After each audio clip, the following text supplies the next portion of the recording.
Bismillahirrahmanirrahim.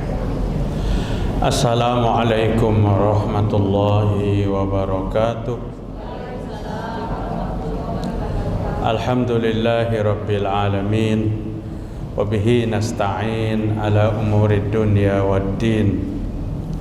Ashhadu an la ilaha illallah al-malikul haqqul mubin. Wa ashhadu anna Muhammadan abduhu wa rasuluh as-sadiqul wa'dil amin. Ya ayyuhalladzina amanu taqullaha haqqa tuqatih wa la tamutunna illa wa antum muslimun. Ya ayyuhan nasu taqu rabbakumul ladzi khalaqakum min nafsin wahidah wa khalaqa minha zawjaha wa bassa minhuma rijalan katsiran wa nisaa. Wattaqullaha alladzi tasaaluna bihi wal arham innallaha kana 'alaikum raqiba. Ya ayyuhalladzina amanu taqullaha wa qulu qawlan sadida yuslih lakum a'malakum wa yaghfir lakum dhunubakum wa may yuti'illaha wa rasulahu faqad faza fawzan 'azima. Fa inna asdaqal hadithi kitabullah wa khairal huda huda Muhammad sallallahu alaihi wasallam wa syarrul umuri muhdatsatuha wa kullu muhdatsatin bid'ah wa kullu bid'atin dhalalah wa kullu dhalalatin finnar. Mari kita bersyukur kepada Allah Subhanahu wa ta'ala. Pada pagi ini hari Senin tanggal 10 bulan Muharram 1444 Hijriah, tanggal 8 bulan Agustus 2022. Alhamdulillah kita sehat walafiat sabarataan. Ibu-ibu sehat semuanya. Alhamdulillah kita sehat. Pada saat kita sehat, Allah mengingatkan kepada kita untuk melaksanakan ketaatan kepada Allah. Salah satu daripada ketaatan yang kita laksanakan hari ini, kita berhadir pada majelis ilmu. Innahu min ibadatin azimah. Sesungguhnya ini termasuk ibadah yang amat besar. Tinggi nilai ibadahnya kehadiran kita di majelis ilmu itu. Kemudian hari ini tanggal 10 Muharram, insyaallah ibu-ibu berpuasa kita seberataan hari ini. Dan kita dijanjikan oleh Rasulullah sallallahu alaihi wasallam mendapatkan pengampunan selama 1 tahun jika melaksanakan puasa Muharram. Biar aja kita jangan tergoda umpamanya ada nang berbagi bubur pukul 11 kena. Buburnya kita taruh di rumah aja kesan buka puasa. Ulun tahu Jopang alasannya bubur tuh nang nyaman panas-panas dimakan. Jadi ayo jangan membubur, tapi dibagi sore bagus, bagi sore. Banyak pusat-pusat pembuburan yang ulun sudah lacak, yang biasanya membagi pagi sudah berubah. Kita bagi jam 5 sore. Dan lemon membubur tuh campurannya jangan tapi banyak. Nang kayak bubur buka puasa aja, kentang, wortel, daun bawang, sudah. Buat tulangan banyak-banyak. Ini bubur Asyura ini warnanya tuh biru, biru. Segala pucuk-pucuk pisang, pucuk kumbili masukkan. Jadi warnanya biru. Nah, tapi karena membaginya siang, parut rahat lapar, nyaman aja. Padahal kita gugur pengampunan selama satu tahun. Ibu-ibu rahimakumullah, kajian hari ini ulun ingin menyampaikan beberapa penjelasan dari Allah dan dari Rasul sallallahu alaihi wasallam, dari Allah Subhanahu wa taala, dari Rasul, dan lewat Al-Qur'anul Karim, lewat hadis sahih tentang siapa-siapa di antara kita manusia ini yang betul-betul dikategorikan sebagai orang yang mencintai Nabi. Lamun urusan pengakuan tu seberataan mengaku cinta lawan Nabi, berataan mengaku. Ulun suruh angkat tangan, pian hari pasti angkat tangan berataan. Karena Nabi kita cintai lebih daripada diri kita sendiri. Nabi kita cintai lebih daripada mencintai kedua orang tua kita. Maka kalau ditanya manusia yang paling berjasa di muka bumi ini, pertama Nabi Muhammad sallallahu alaihi wasallam. Yang kedua siapa? Kedua orang tua kita. Nabi Muhammad manusia pertama yang paling berjasa. Dengan datangnya dan lahirnya Nabi Muhammad sallallahu alaihi wasallam, hari ini kita mengenal Islam. Sekalipun di tengah banyaknya orang yang kada tahu tentang Islam, alhamdulillah Allah memberikan hidayah. Dan tidak ada, kata Allah, seseorang yang beriman, wa ma kana li nafsin an tu'mina illa biidznillah. Tidak ada seorang diri yang beriman kecuali diizini Allah Ta'ala. Dapat izin dari Allah, dipilih oleh Allah. Apa kita kada bersyukur? Syukur luar biasa. Kita orang-orang yang dipilih oleh Allah, seketurunan kita, mulai nini datu kita sebagai seorang muslim. Apa jadinya jika Allah tidak memberikan hidayah lawan kita? Atau apa jadinya jika Allah cabut hidayah itu sehingga di penghujung kehidupan tidak lagi menjadi orang yang beriman? Allah mencabut, Allah menentukan keselamatan seseorang, dan Allah menentukan seorang itu tidak selamat dengan hidayah. Apa ibu-ibu kada sedikit orang dulu bergelut tentang Islam, masuk pondok, keluar pondok, di penghujung hidupnya, di usia senja, dia murtad. Bahkan dalam kemurtadan itu mencaci maki lagi lawan Islam, menghina dengan Nabi Muhammad sallallahu alaihi wasallam. Nah, maka kita akan baca tanda-tanda orang yang cinta lawan Nabi itu. Allah berfirman dalam surah Al-Fatah ayat 8 ayat 9. Inna arsalnaka syahidan wa mubasyiran wa nadhira litu'minu billahi wa rasulihi wa tu'azziruhu wa tuwaqqiruhu wa tusabbihuhu bukratan wa asila. Ujar Allah Ta'ala, sesungguhnya kami telah mengutus engkau wahai Muhammad sebagai saksi. Nabi kan sebagai saksi kita nanti pada hari kiamat. Nabi akan berdiri di pengadilan di mana seluruh umatnya diadili. Seluruh umatnya diadili. Nabi menyaksikan satu persatu.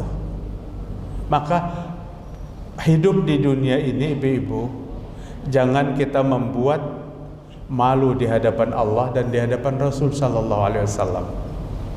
Allah katakan Nabi diutus sebagai Rasul, sebagai saksi, sebagai pembawa kabar gembira, sebagai pembawa peringatan. Liyu'minu billahi, agar kamu beriman dengan Allah, wa rasulihi, dan beriman dengan Rasul, wa tu'azziru, menolong agama Allah Ta'ala, wa tuwaqqiru, mengagungkan Allah Ta'ala dan Rasulnya, wa tusabbihu, bertasbih kepada Allah pagi dan sore, bukratan wa asilah. Jadi yang digambarkan dalam ayat ini, orang yang mencintai Nabi itu adalah orang yang beriman kepada Allah dan beriman kepada Rasul sallallahu alaihi wasallam. Ayat ini bisa kita hubungkan dengan ayat 31 surah Al-Imran. Qul in kuntum tuhibbunallaha fattabi'uni yuhibbukumullah wa yaghfir lakum dzunubakum wallahu ghafurur rahim. Katakan wahai Muhammad, Nabi kita disuruh Allah sampaikan kepada kita, in kuntum tuhibbunallah, jika kalian cinta kepada Allah Subhanahu wa taala, yuhibbukumullah in kuntum tuhibbunallah fattabi'uni. Ujar Nabi, jika kalian cinta kepada Allah, ini nasihatnya sampai lon kita. Mengaku kada kita cinta kepada Allah, mengaku kita cinta kepada Allah. Apabila kita mencintai Allah, fattabi'uni, maka ikuti aku. Apabila kalian mengikuti aku, kata Nabi Muhammad SAW, yuhibbukumullah, Allah akan mencintaimu. Ayat ini menggambarkan Allah akan membalas kecintaan kita kepada Allah jika dalam hidup ini kita mengikuti Nabi Muhammad SAW. Berteriak seseorang, aku mencintai Allah. Kesana kesini dia berkata, kami orang yang paling cinta kepada Allah. Belum tentu. Lihat dulu kehidupannya. Mengikuti tidak dengan Nabi Muhammad SAW, memegang teguh tidak dengan ajaran dan sunnah Nabi Muhammad SAW. Jika dia tidak memegang teguh dengan sunnah, tidak mengikuti Nabi, maka kecintaannya itu tidak dibalas oleh Allah. Ibu-ibu tahulah orang yang mencintai orang lain kemudian kada dibalas, sakit kada hati? Sakit. Cintanya bertepuk sebelah tangan. Ini dengan Allah yang kita bicarakan. Cintanya bertepuk sebelah tangan. Tapi kita bisa membayangkan sakitnya hati seorang manusia pada saat dia mencintai pasangannya atau orang lain, tapi cintanya ditolak. Cintanya ditolak. Seorang sahabat datang kepada Ibnu Abbas radhiyallahu anhu. Wahai Ibnu Abbas, dulu saya pernah melamar seorang wanita karena saya mencintainya. Kemudian wanita itu menolak lamaran saya. Setelah saya ditolaknya, selesai. Tidak lama setelah itu datang seorang laki-laki melamarnya, dan laki-laki yang kedua itu diterimanya. Waktu saya melamar ditolak. Datang laki-laki yang kedua melamarnya, diterima. Saya marah, saya jengkel oleh Ibnu Abbas. Maka saya berusaha agar wanita itu di antara kami berdua kada ada yang menikmatinya. Maka saya bunuh. Saya bunuh wanita itu. Ibu-ibu, mulai zaman bahari ada kecemburuan kayaknya. Ada kecemburuan. Ini diakuinya di hadapan Abdullah bin Abbas. Setelah saya bunuh wanita itu sekian puluh tahun yang lewat, hari ini saya menyesal dengan pembunuhan itu. Kemudian saya datang kepadamu, adakah jalannya supaya dosa saya diampuni Allah Ta'ala? Diterimakah lagi lamun ulun hendak bertaubat? Kata laki-laki pembunuh itu. Ibnu Abbas berkata kepada laki-laki itu, hallaka ummuk, adakah ibumu masih hidup? Orang tuamu masih hidupkah? Ujar laki-laki itu, kada ada yang hidupnya lagi. Abahku, mamaku sudah tiada. Kalau kedua orang tuamu sudah tiada, bertaubatlah kamu sungguh-sungguh kepada Allah dengan taubatan nasuha. Berharaplah banyak-banyak agar Allah mengampuni dosa besar yang kamu lakukan itu. Maka laki-laki itu bertaubat kepada Allah Ta'ala. Jamaah rahimakumullah, seorang ulama tabi'in yang bernama Atha bin Rabah, waktu itu hadir pada saat dia, laki-laki ini berdiskusi dengan Abdullah bin Abbas, seorang sahabat Nabi. Atha berkata kepada Ibnu Abbas, ya sahabat Nabi, wahai Ibnu Abbas, di waktu dia minta agar dia bisa meminta ampun dan bertaubat kepada Allah, kenapa engkau bertanya, apakah abah ibumu, mama dan ayahmu masih hidup? Kenapa itu yang ditanya? Kenapa engkau tidak memberikan jalan ini cara taubatnya yang baik? Tapi engkau bertanya, orang tuamu masih hidup tidak? Ibnu Abbas berkata, jika ayah dan ibunya masih hidup, Maka laki-laki yang berdosa itu saya perintahkan untuk berbuat baik dan taat setaat-taatnya kepada kedua orang tuanya. Karena sampai hari ini aku tidak menemukan satu ibadah besar yang apabila itu dilakukan merontokkan seluruh dosa-dosa yang terdahulu kecuali taat kepada kedua orang tua. Taat lawan orang tua tuh merontokkan dosa-dosa kita yang terdahulu. Berbahagia manakala kita masih bisa bersama orang tua kita. Baik orang tua itu keduanya, baik salah satu. Jadikan mereka untuk mendapatkan kunci-kunci surga bagi kita. Karena doa kedua orang tua sangat diijabah oleh Allah Ta'ala. Diijabah daripada sekian banyak wali Allah. Orang datang mengejar rumah wali-wali Allah, tuan guru, minta doa. Padahal dia tidak sadar di rumahnya masih ada ayah dan ibunya. Doa kedua orang tua ini lebih bermanfaat daripada dosa siapapun, doa siapapun, daripada doa siapapun. Jamaah ibu-ibu rahimakumullah. Artinya kecemburuan itu sudah terjadi masa lalu sehingga dia membunuh kepada wanita yang menolak lamarannya. Ibu-ibu rahimakumullah,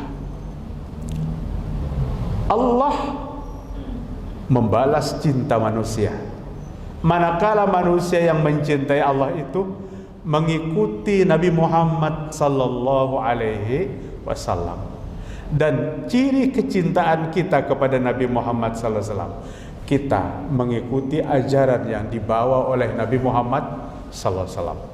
Allah Subhanahu wa taala menyampaikan di dalam surah An-Nisa Al-Quran ayat 115, wa may yushaqiqir rasul min ba'di ma tabayyana lahul huda wa yattabi' ghayra sabilil mu'minin nuwallihi ma tawalla wa nuslihi jahannam wa sa'at masirah. Siapa yang menantang Rasul, kata Nabi, kata Allah Ta'ala dalam Al-Quran, siapa yang menantang Rasul, kayak apa ibu-ibu bentuk tantangannya? Oh, hari ini Nabi ku tunggu, aku akan lawan berkelahi. Bukan itu tantangannya. Kayak apa bentuk tantangan yang Allah katakan? Min ba'di ma tabayyana lahul huda. Setelah jelas nang dibawa Nabi itu jalan-jalan hidayah. Nabi menawarkan jalan-jalan hidayah. Apabila kita mengikuti jalan itu, Allah akan memberikan petunjuk. Tapi apa yang terjadi? Wa yattabi' ghayra sabilil mu'minin. Orang itu tidak mengikuti jalan orang yang beriman. Orang itu tidak mengikuti jalannya sahabat Nabi Muhammad sallallahu alaihi wasallam. Karena jalan sahabat itu kan jalannya Rasul sallallahu alaihi wasallam. Apabila itu yang terjadi, maka itulah orang yang menantang Nabi. Ajaran Nabi dikepinggirkan. Di luar ajaran Nabi dijadikan ibadah-ibadah favorit dalam kehidupan. Apabila ini yang terjadi, maka Allah akan menyampaikan satu perkataan bosan kepada manusia. Apa kata Allah? Nuwallihi ma tawalla. Kami biarkan orang itu sesesat-sesatnya. Namun Allah sudah mengatakan ini, kepada siapa kita minta tolong, ibu-ibu? Tapi inilah sesuatu ajaran di luar sunnah akan berkembang pesat dengan waktu yang cepat. Kenapa? Karena Allah kadang mau urusi lagi. Allah biarkan pelakunya itu berada pada kesesatan berkepanjangan. Nuwallihi ma tawalla wa nuslihi jahannam. Allah akan masukkan dia ke dalam neraka jahannam. Wa sa'at masirah. Dan dia, Jahannam itu adalah tempat yang paling buruk. Dia kekal di dalam neraka Jahannam itu. Ibu-ibu rahimakumullah, yang kita jauhi hari ini agar kita tidak termasuk orang yang dianggap oleh Allah sebagai penantang Nabi Muhammad sallallahu alaihi wasallam. Orang yang mencari jalan di luar daripada jalan yang ditunjukkan oleh Nabi, ini penantang Nabi, bukan pencinta Nabi. Sekalipun setiap malam mereka meneriakkan perkataan cinta kepada Nabi. Tapi apa yang Nabi bawa kada dihiraukan, apa yang Nabi ajarkan kada dipakai. Di luar daripada ajaran Nabi, maka itulah yang dilakukannya. Ibu-ibu rahimakumullah. Bahkan menurut Allah pada ayat 115 ini, inilah penghina Nabi Muhammad sallallahu alaihi wasallam. Sehingga Syekh Taqiyuddin Abu Bakar bin Muhammad Al-Hasni Al-Husain di dalam kitabnya Kifayatul Akhyar menyebutkan, "Lau syabba nabiyyan minal anbiya aw istahfa bihi fa innahu yakfur bil ijma'." Jika seseorang mencaci nabi atau salah satu daripada nabi yang lain. Nabi itu ada berapa? Nabi Rasul 25 yang wajib kita kenal. Bukan Nabi Muhammad yang dicacinya, tapi nabi yang lain, Nabi Adam, Nabi Idris, Nabi Nuh. Siapa yang mencaci Nabi Muhammad atau mencaci nabi-nabi yang lain, atau meremehkan nabi-nabi itu, maka Allah katakan, maka dikatakan dalam kitab ini, fa innahu yakfur, maka kada diragukan lagi kekafirannya. Orang itu kafir dalam Islam. Bagi orang yang menghina Nabi Muhammad sallallahu alaihi wasallam atau menghina nabi-nabi yang lain. Kadang-kadang hinaan itu disadari atau tidak. Ejekan itu disadari atau tidak. Dan ini bukan termasuk mengejek Nabi saja, ibu-ibu. Mengejek sunnah-sunnah Nabi di dalam kehidupan. Nabi menyuruh para wanita itu menutup pakaiannya. Wa yudnina min jalabibihinna, ulurkan jilbabnya sampai ke bawah. Ada sekelompok pemuda yang jengkel melihat penampilan seperti itu. Lalu digelarinya apa? Hati-hati, rombongan ninja lewat. Menghina kada bu? Menghina.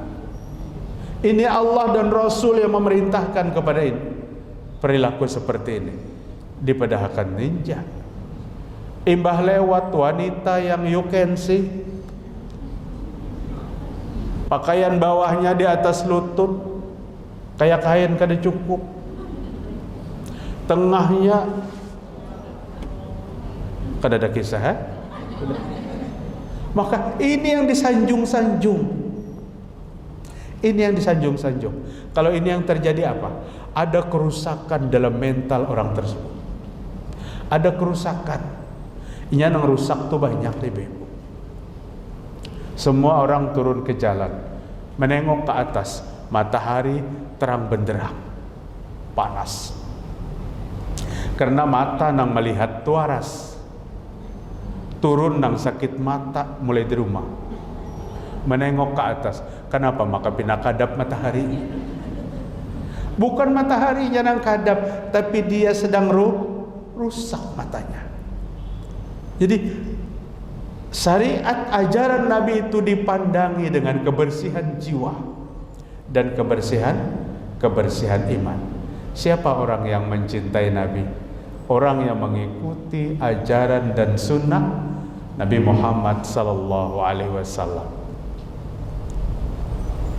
Kayak apapun kita meneriakkan kita cinta lawan Nabi, kalau kita kada mengikuti ajaran dan sunnah Nabi, belum kecintaan kita sampai pada puncak mencintai yang benar. Nah, kemudian yang berikutnya, siapa lagi yang mencintai Nabi? Orang yang beradab dengan Rasul sallallahu alaihi wasallam. Allah Ta'ala mengajarkan kepada kita supaya kita beradab. Bagaimana Allah Ta'ala mengajarkan supaya kita beradab? Allah berfirman dalam Al-Hujurat ayat 2, Ya ayyuhalladzina amanu la tarfa'u aswatakum fawqa sautin nabi wa la tajharu lahu bil qawli ka jahri ba'dikum li ba'd an tahbata a'malukum wa antum la tash'urun wahai orang-orang yang beriman, jangan kamu angkat suaramu melebihi suara Nabi. Artinya asbabun nuzul lawan sahabat, karena sahabat nambah kumpul lawan Nabi. Tapi adakah hubungannya ayat ini dengan kita? Ada hubungannya, ibu-ibu. Kalau sahabat berhadapan dengan Nabi, maka Allah katakan jangan kamu angkat suaramu melebihi suara Nabi. Berpender di hadapan Nabi, jangan nyaring. Jangan nyaring. Apabila itu kamu lakukan, antahbatu a'malukum, amalmu akan sirna, ibadahmu akan dianggap kosong manakala kamu tidak beradab dengan Nabi. Wa antum la tash'urun, sementara kamu tidak menyadari. Terus hari ini ibu-ibu, siapa di antara kita yang termasuk tidak beradab dengan Nabi, yang berhubungan dengan mengangkat suara melebihi suara Nabi? Para ulama menyebutkan orang yang berdebat dan berbicara pada saat hadis Nabi disampaikan, hati-hati dalam majelis. Pada saat hadis Nabi disampaikan, maka mereka dihukumkan sama dengan orang yang mengangkat suara di hadapan Nabi SAW. Nang disampaikan hadis Nabi, tapi ngobrol kada ada perhatian sama sekali. Padahal Nabi katakan dari Abdullah bin Mas'ud radhiyallahu an, Rasulullah sallallahu alaihi wasallam bersabda, "Nadarallahu amran sami'a maqalati fa wa'aha wa hafazaha wa balaghaha." Hadis sahih Al-Jami. Maka Nabi sallallahu alaihi wasallam katakan, Allah akan membuat muka seseorang itu bercahaya pada hari kiamat. Siapa yang dibuat bercahaya itu? Man sami'a maqalati, orang yang memasang pendengarannya pada saat ucapanku disampaikan. Pada saat Nabi berkata, dengarkan baik-baik. Pada saat hadis Nabi disampaikan, dengarkan baik-baik. Orang ini akan bercahaya mukanya pada hari kiamat. Luar biasa, ibu. Allah Ta'ala aja menghormati dengan Nabi itu. Allah Ta'ala menghormati dengan Nabi. Allah menyebutkan sifat kemuliaan Nabi dalam Al-Quran. Berbeda pada saat Allah menyebutkan Nabi yang lain. Usjudu li Adam, kata Allah, sujudlah kalian kepada Adam.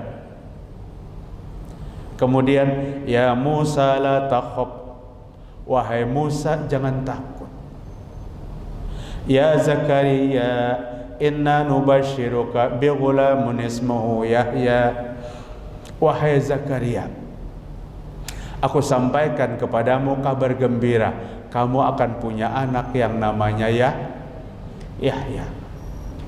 Ya Nuh bit bisalamin minna, wahai Nuh, turunlah dengan selamat sejahtera dari kami. Ya Yahya huzil kitab biquwah, wahai Yahya, ambillah kitab itu dengan kuah. Ini nabi-nabi yang 24 tuh Allah panggil dengan namanya. Tapi manakala Allah memanggil Nabi Muhammad sallallahu alaihi wasallam, ya ayyuhan nabi, ya ayyuhar rasul. Artinya Allah mengajarkan adab yang baik kepada Nabi Muhammad SAW dengan kita. Jangan menyebut Nabi kayak menyebut tetangga. Sebutlah nama Nabi dengan nubuwah war risalah.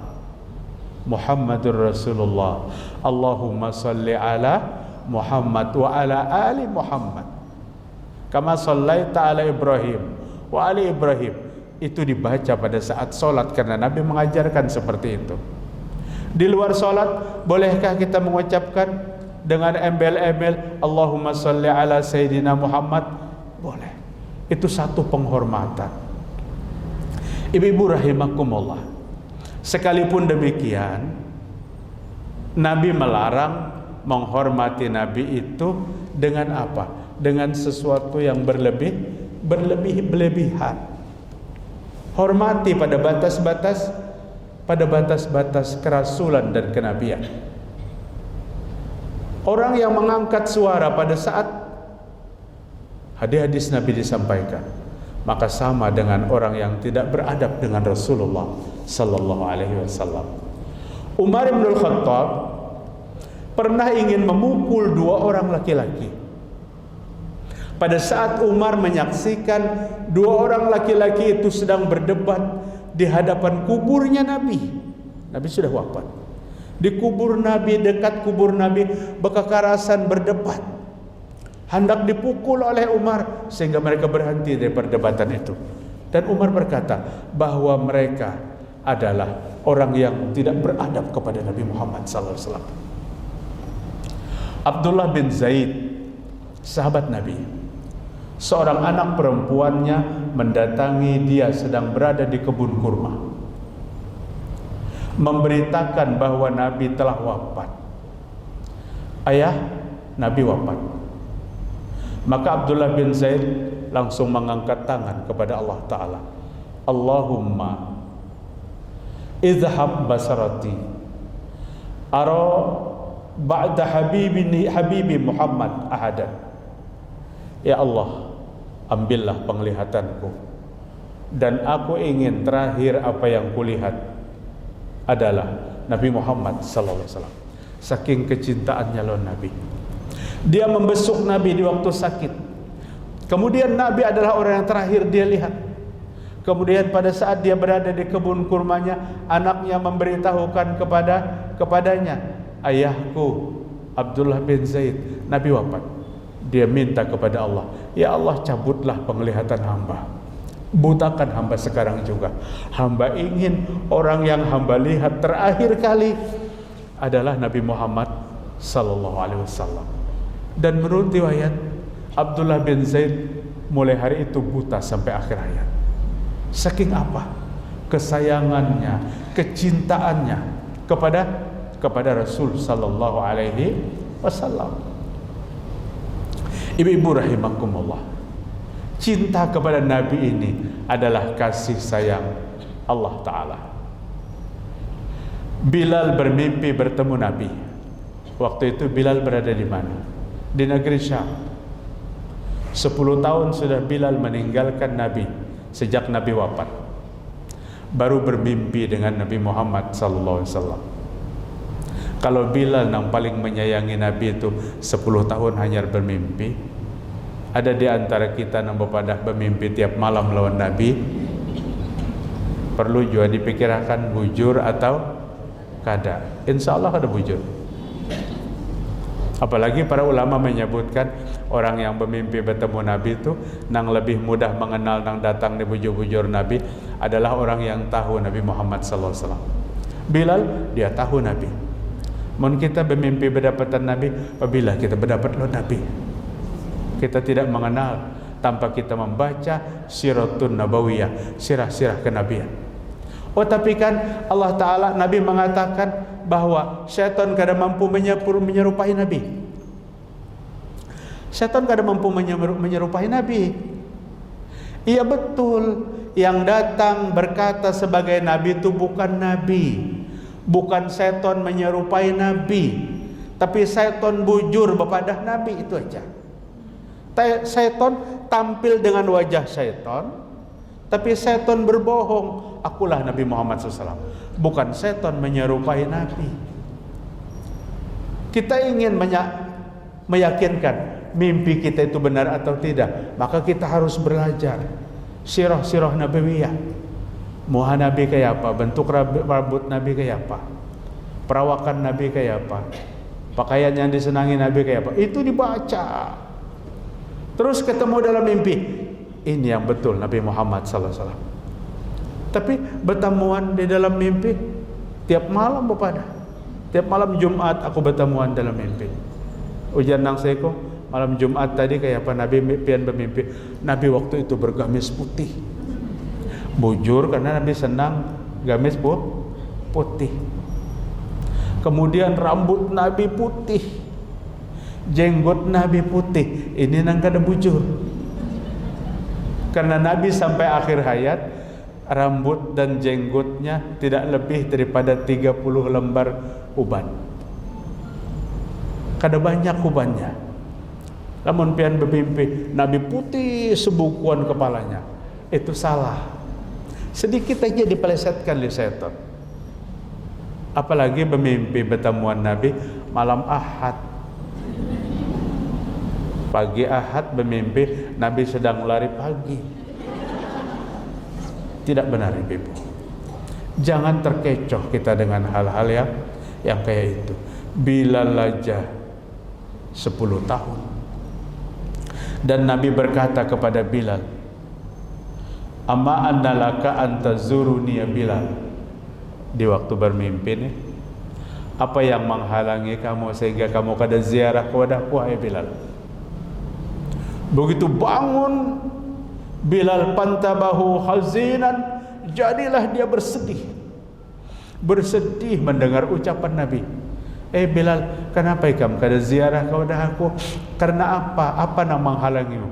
Bangun dari tidur dia menangis, dan dia cepat berkemas pakaiannya, mengambil kuda yang tancapnya, laju dia datang ke Madinah. Sampai ke Madinah, yang pertama kali ditemuinya, dia ziarah ke kuburan Nabi Muhammad sallallahu alaihi wasallam. Dan Bilal kada perlu ragu nang datang itu Nabi, karena Bilal di waktu hidup selalu berada bersama Nabi Muhammad sallallahu alaihi wasallam. Ibu-ibu rahimakumullah, mungkin itu aja dulu yang dapat ulun sampaikan daripada ciri-ciri orang yang mencintai Rasulullah sallallahu alaihi wasallam. Ulun sudah konsultasi lawan Ustaz Rija Rahman. Insyaallah kajian kita sampai hari Rabu tanggal 24. Hari Kamis tanggal 25 kada kawa lagi ulun tulah.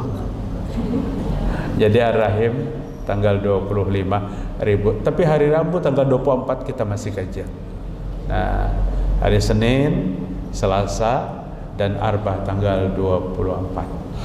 Kemudian setelah itu kita berlibur kurang lebih 2 kali kajian. Doakan kami sehat bertahan ke sana dan datang dalam keadaan sehat. Dan ulun mendoakan ibu-ibu juga mendapat kesempatan untuk diundang, dipanggil oleh Allah Subhanahu wa taala. Pian jangan takutan kayak walaupun Allah memanggil namun duitnya kada ada, jangan dipikirkan itu. Jangan, apabila Allah memanggil itu lengkap. Dari manakah datangnya sampai pian ke sana? Yang penting mudah-mudahan diundang oleh Allah. Nah, Allah memanggil wa azim bin nas. Allah mengundang manusia. Ya, demikian ibu-ibu apa yang dapat disampaikan, silakan yang ditanyakan. Kalau sudah kumpul yang tertulis boleh diantar ke depan.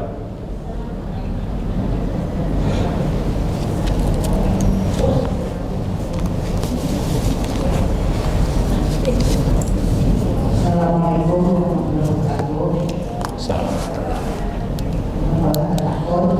Bisa mendengarkan ceramah atau tausiah seperti ini kapan saja kalah.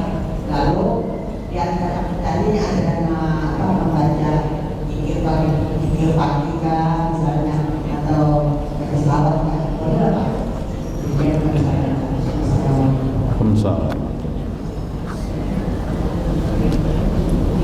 Adakah lagi?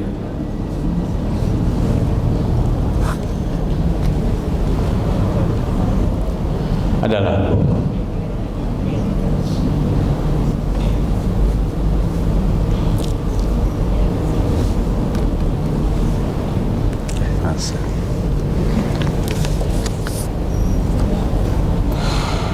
ulun jawab dulu. Zikir saat tausiah tidak dibenarkan kalau mengganggu konsentrasi. Pada saat zikir diharap kita buka hati, kita buka telinga kita. Banyak kita melihat duduk di majelis tausiah tapi ambil Al-Quran dia ngaji habis-habisan. Padahal mendengarkan hadis yang disampaikan nadarallahu, Allah akan membuat mukanya bercahaya pada hari kiamat. Lamun hendak zikir nanti diselesaikan setelah selesai tafsir. Apalagi kajian kita paling sejam paling lawas benar. Bisa kurang daripada itu. Dalam kajian seperti ini yang diperlukan konsentrasi. Konsentrasi, hindari berbincang, hindari berbisik. Karena itu adab dalam majelis, dan itu yang menjadikan apabila kita hindari itu, ilmu yang kita dapatkan bermanfaat. Kata Imam Ghazali, fokus saja kita dalam majelis, belum tentu kita bisa menerima semuanya. Apalagi kada fokus. Hadir di Jepang tiap kajian, tapi terbiasa untuk tidak fokus. Duduk di dalam masjid, tapi menghitungnya kendaraan yang lewat, berapa buah yang lewat di luar. Kada fokus jadinya. Nah, kemudian yang berikutnya,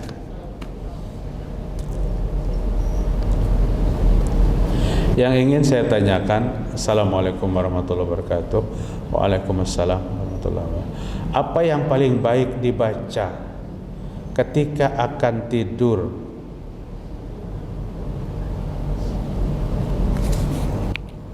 Siang. Ketika akan tidur siang dan tidur malam. Apa yang paling bagus dibaca ketika akan tidur siang atau tidur malam? Apa fadilatnya membaca surah Al-Kahfi? Terima kasih. Jadi termasuk yang ditanyakan itu jawabannya. Hendak tidur tuh bagus membaca surah Al-Kahfi. Tapi Nabi menyuruh ini tidur malam. Tidur malam.